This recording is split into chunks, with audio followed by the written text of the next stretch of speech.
Hi everyone, Taylor from Retail Empire. Thank you for joining today.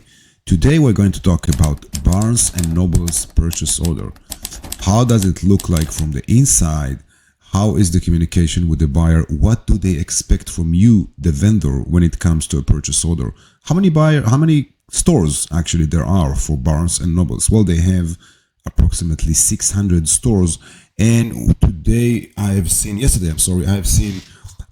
an email coming in from one of the buyers through the vendor forwarded that to me because the vendor was in touch with them. We introduced them and then they kept talking and everything for the last couple of weeks, and now the buyer decided to move forward for next season.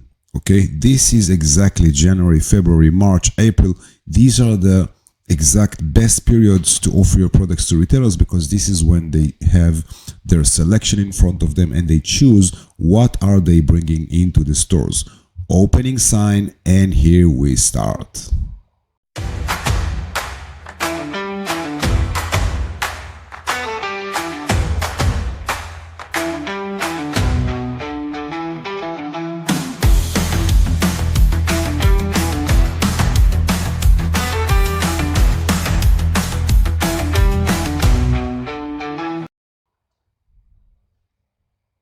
Okay, nice opening start. Let's dive right into it. Allow me to share my screen. Where is my glasses? I can't see anything with without my glasses. Here we go. This is the email that we've got yesterday from today's 27. Yeah, it was from 26.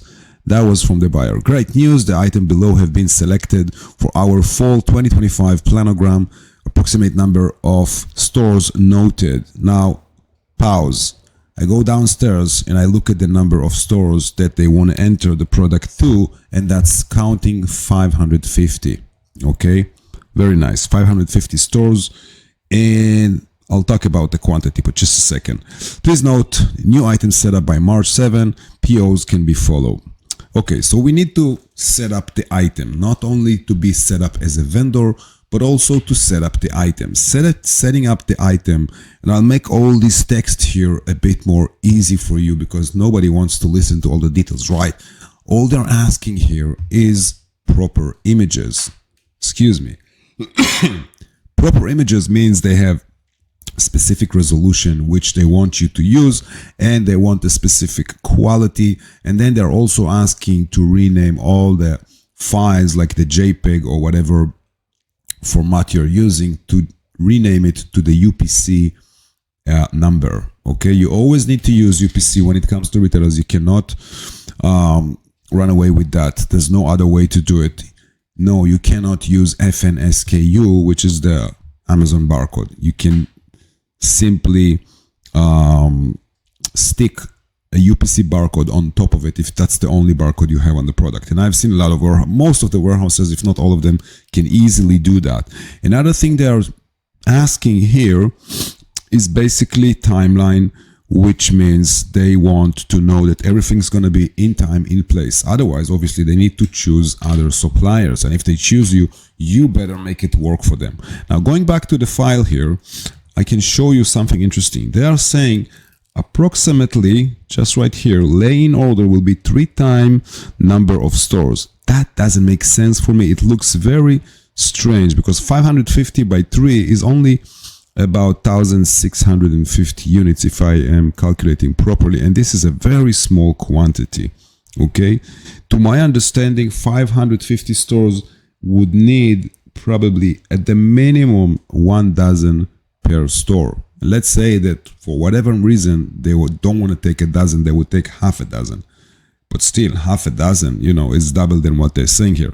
So we will need to check that with the buyer, and rest assured, I'm going to share with you how the purchase order looks like when it comes in and the quantities and everything, because I like sharing these things and make you understand that your brand can rock in retail. Now, active items should be already in the system. Please confirm you have been if there's any UPC changes, and so on and so on. Now, here is something interesting. They are attaching a file to this email. The file is quite a normal, simple, what we call manual instructions. Okay, vendor manual. Now pay attention, and they mentioned that in the email as well, pay attention that Barnes & Noble and the paper source are now as one retailer. I didn't know that until I saw that email. This is very interesting. Paper source is another retailer. Anyway, not gonna go into this detail right now, but just to mention a couple of things that is interesting in here. As you may be aware, Paper and Social Noble are united under the common ownership. That's what I just said, that we will continue to cooperate, blah, blah, blah. Okay, here's the goal. Domestic terms, net 60 days. That means that once your products hit their DC, which stands for distribution center, this is when you're gonna start to count 60 days.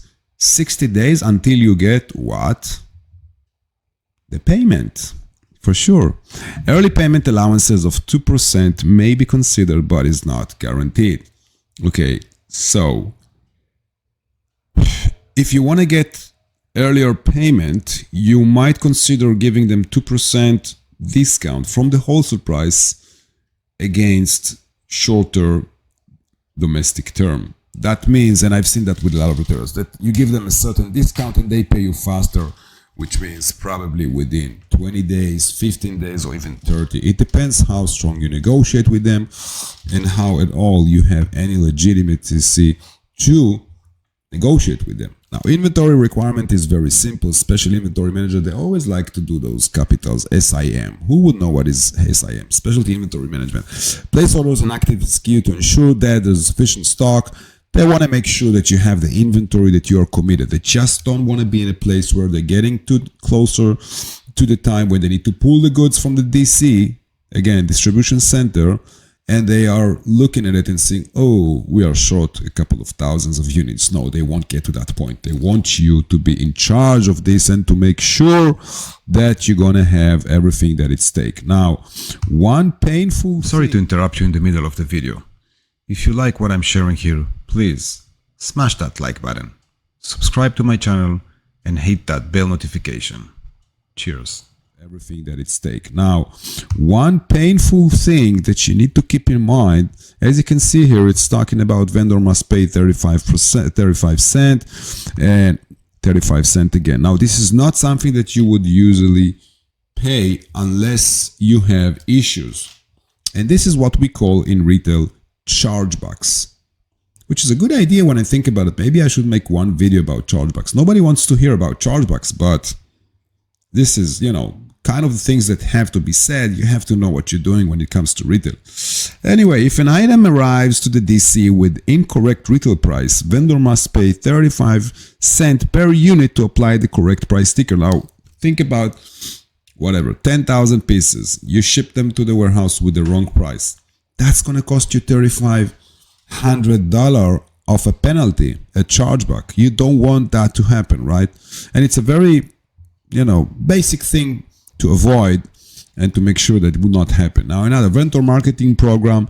If you are in the program, vendor will be charged back 6% of gross DC receipt of supplier products. This funding will be used to develop and co-execute marketing support for the toy game. Now, let me tell you something about this. Okay, this fee will never be taken off invoice. All chargeback will be issued by Barnes & Noble. The marketing program is in addition.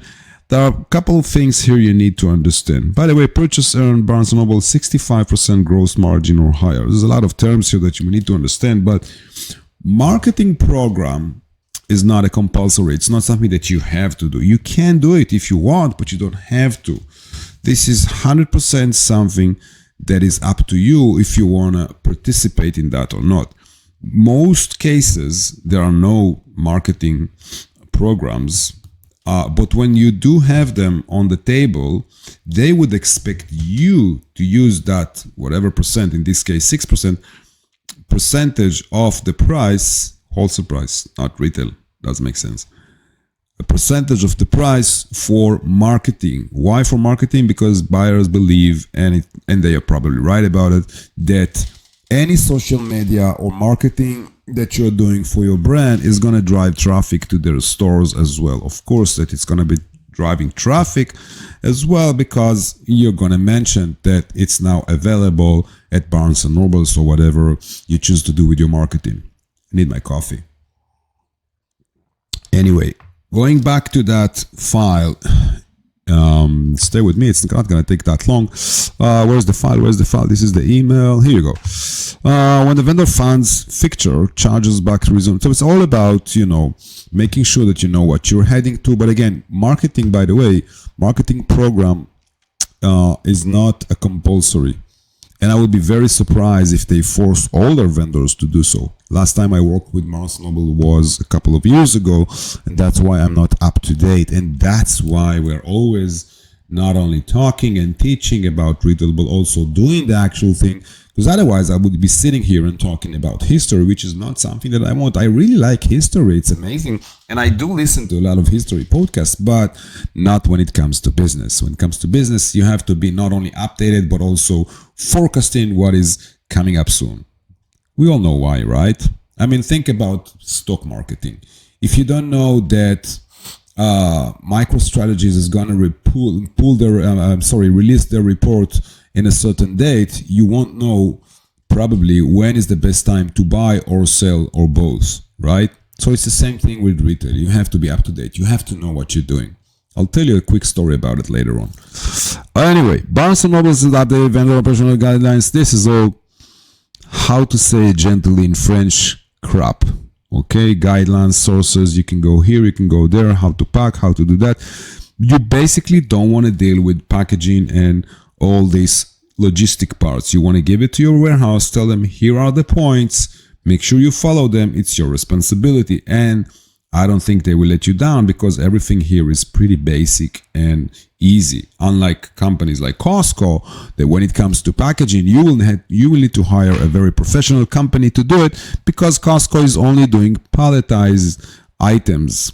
And doing pallets, they are requesting you to do a very certain type of pallets, weight of pallets, quality of pallets, and to have a skirt, which is what covers the pallet in Costco stores. Anyway, I'm going to a wrong direction now. Not the wrong, but a different direction. This document will be reviewed and approved before booking request is accepted. Again, you have to let them know before things are being shipped out, and they're giving you like import, logistic, and all the contacts that you need to make it easier for you. Overall, by the way, this file is not that long. I think there's like 12 pages here. This is the smallest, shortest I've seen when it comes to retailers. Sometimes they give you throw on you 40, 60, 70 pages, and you have to ask some help from your friend Grok or GPT or Gemini, whatever you're using in AI. Luckily, we have those tools today, because when I didn't have them back at the time, I would sit here and read over and over again pages that I didn't know what they mean and what they want, asking the buyer would not know, the category manager would not know either, and then I'll have to go like talking with 10 different people in the organization just to understand a simple basic chapter in their manual. Anyway, California Proposition 65 is something that I spoke about in my previous video. If you could check my video library on YouTube, you will see that I spoke about California Proposition 65. So if you have listened to that, you know that this is a very basic, cheap and easy to execute type of standard, just like UL and CE. But there's more details in the video there. And then social responsibility, security. Obviously, you need to have insurance in place, factory compliance certification. This is, to be honest with you, something that they are just stating, but they will not really do.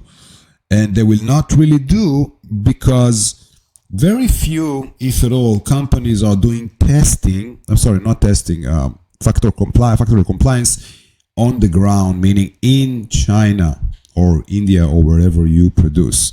One of them, by the way, is Kate Spade. Kate Spade is literally having a branch office in Hong Kong, where they're sending people from to your factory in China to make sure that the factory is not, abusing people or using wrong materials or whatever, level of manufacturing that is making sense. They don't need to be ISO 2002, but they need to be something that makes sense. And then they give you all the people that you need, if you might need. And rest assured that these email addresses, you can email them as much as you want, but you get respond in a very, very slow type of response. Okay, obviously from the nature of things, they have thousands of different suppliers, so a lot of them are emailing with questions, some of them with stupid questions, just like I used to do. I used to send them emails that if you read them you were like, how did you ever send that email? But anyway, I just wanted to make sure a lot of points and you know, be aware of everything and not to miss any point. Anyway, this is Barnes & Noble's 600 stores, and the order is going to be for 550 stores. I don't know why it's not for the entire chain store. It doesn't really matter, but to my understanding, this is supposed to be approximately a dozen per store. I don't see any other way how would they do it, because they wrote in the email 3 times the number of the stores, which means 3 units per store. 1,650 units, to my understanding, would be a test order for far less than 550 stores. But let's see, I might be wrong, who knows, but I don't think so.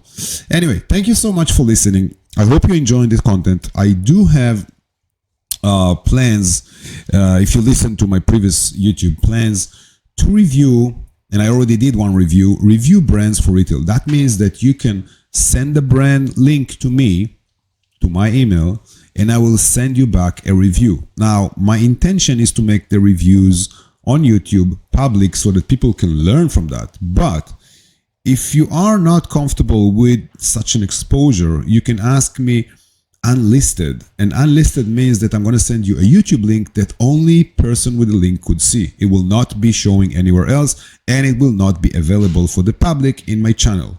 But you're very welcome to use my email address that is in the comments below. Send it to me. I will review your brand and I'll give you all the thoughts and comments I have about it in terms of how much it fits or not a good fit for retail, in terms of branding, packaging if possible, pricing, what kind of retailers could fit in that category, what I think you should do in terms of retail with your brand. So this is actually a gold thing. And not only that, we also have some kind of retail lottery, and this lottery means that across the brands that will send us, and we make those videos about them, reviews videos, we're gonna pick one of them, which we're gonna give a free 1-month retail service. That means that in the one that we choose from the list is gonna be presented to approximately 100 department stores in the US. And this is something that happens in the first month of our service. And you're going to get that free 100%. That means you're going to have all the connections you need for the first 100 stores, 100 chain stores, I'm sorry, not stores. Because across 100, there could be like probably a couple of thousands of stores. And you can choose among them and see who can, you know, who can be your partner for retail. Okay, this is, I'm sure that nobody is doing this. Nobody gives you this opportunity. So be smart, send it to me. It doesn't cost you anything. You can make it, you know, unpublic or public indeed. I will be really encouraging you to give me the opportunity to review it publicly, publish it on my YouTube, so I can really, you know, give some content to the community, to our viewers. But it's up to you. Thank you so much for listening. Have a good one. Cheers. Retail wins again. A fun, a beat. Blue walking in the store. What do I see? Amazon brands right in front of me. Shelf so stocked, yeah, looking so fly from click to cart.